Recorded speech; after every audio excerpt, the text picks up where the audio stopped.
வணக்கம் நண்பர்களே, சற்று முன் கிடைக்கப்பெற்ற மிக மிக முக்கியமான செய்தி ஒன்று வெளியாகி உள்ளது. கரூரில் நடைபெற்ற துயர சம்பவத்திற்கு முழு பொறுப்பு யார், இதற்கு பின்னணியில் இருக்கக்கூடியவர்கள் யார் என்பதை சிபிஐ துறையினர் விசாரித்து வருகிறார்கள். இன்றைக்கு டெல்லிக்கு சென்ற தமிழக வெற்றி கழகத்தின் தலைவர் விஜய் அவர்கள் சிபிஐ துறையின் விசாரணையில் பல திடுக்கிடும் தகவல்களை தெரிவித்துள்ளார். கரூர் கோட்டையின் மன்னன் என்று கூறி வந்த செந்தில் பாலாஜி தான் காரணமா? சமூக வலைதளங்களில் செந்தில் பாலாஜிக்கு 20 ஆண்டுகள் வரை சிறை தண்டனை கொடுக்க வேண்டும் டெல்லி நீதிமன்றம் என்று சமூக வலைதளங்களில் வைரலாக பரவி வருகிறது.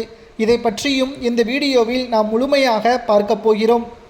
கிட்டத்தட்ட 3-4 வாரங்களுக்கு மேலாக விஜய் அவர்கள் பிரச்சாரம் செய்தார். எந்த ஒரு பாதிப்பும் இல்லை.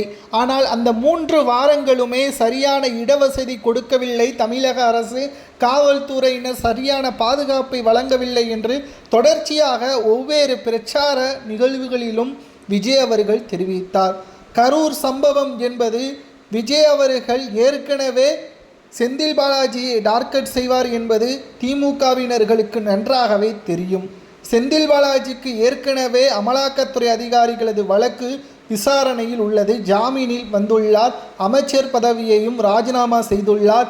பல்வேறு பிரச்சனைகள் செந்தில் பாலாஜியின் மீது இருக்கக்கூடிய நிலையில் விஜய் அவர்களும் செந்தில் பாலாஜியை டார்கெட் செய்து பிரச்சாரம் செய்தால் கரூர் கோட்டை கோவை மண்டலம் முழுவதும் திமுகவிற்கு எதிராக மக்கள் பேச ஆரம்பித்து விடுவார்கள்.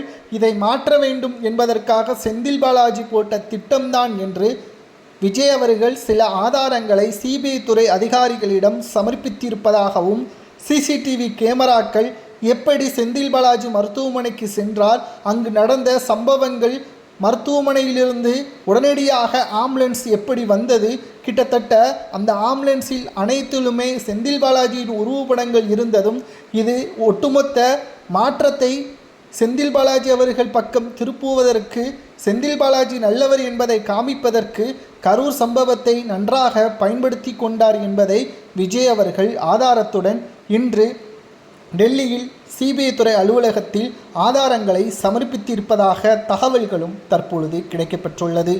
இதனால்தான் டெல்லி நீதிமன்றம் நிச்சயமாக செந்தில் பாலாஜிக்கு அதிகபட்சமாக 20 ஆண்டுகளுக்கு மேலாக சிறை தண்டனை வழங்க வேண்டும் என்று சமூக வலைதளங்களில் கூறி வருகிறார்கள். ஆனால் நிச்சயமாக சரியான ஆதாரங்கள் இல்லாமல் எதையும் செய்ய முடியாது என்பதை நம்மால் பார்க்க முடிகிறது. மேலும் செந்தில் பாலாஜி அவர்கள் மீண்டும்